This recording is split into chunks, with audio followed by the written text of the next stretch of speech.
Hello guys, welcome back to this channel. In this today's tutorial, I'm going to show you how you can get the Beanworks and Bean Speaker and grow a garden new Beanstalk update.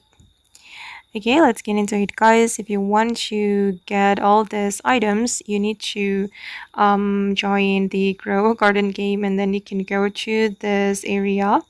Okay, and here you will see the elder bean avatar. Okay, you can change your avatar to elder bean avatar, and then you will unlock this Beanworks and Bean Speaker. Just go to your inventory to check it, and I'm going to click anywhere to activate this Beanworks. Okay, like this. And just remember guys that if you have applied this avatar to your avatar, you can change it to your original avatar because you cannot unlock it if you have applied this avatar before.